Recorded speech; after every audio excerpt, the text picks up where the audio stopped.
Our task now is to find an algorithm that allows us to pack random rectangles so that they do not intersect with each other. I have prepared a small code that we don't need by itself.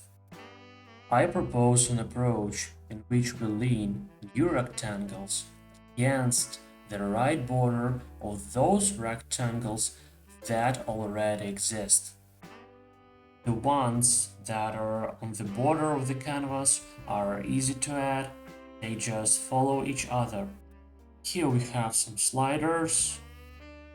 With their help, we can manipulate the width and height of the new rectangle.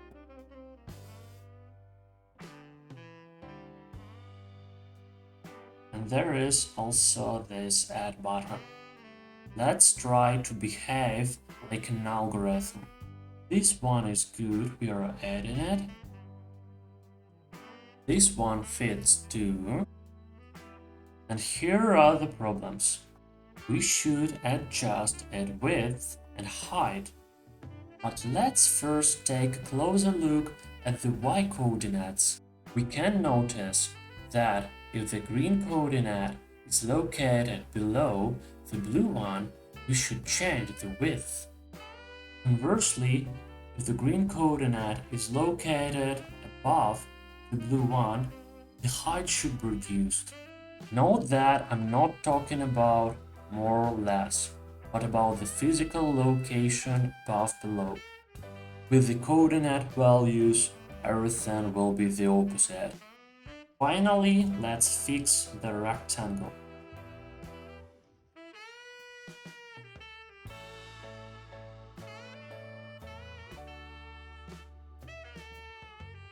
And adding it.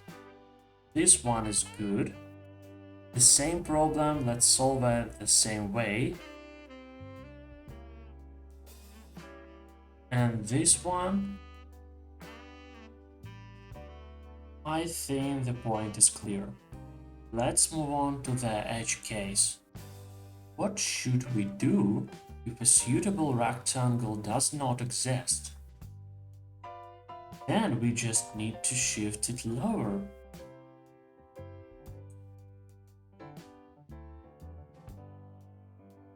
It remains to program all this.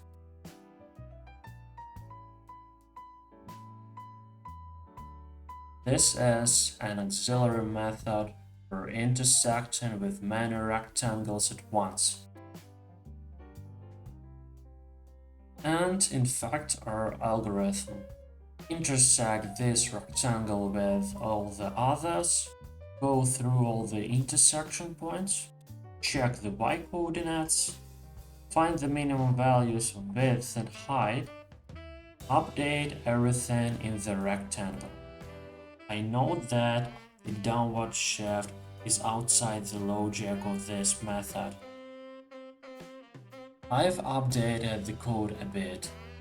Now we have a fit button that allows us to automate the fitting process. Let's get started.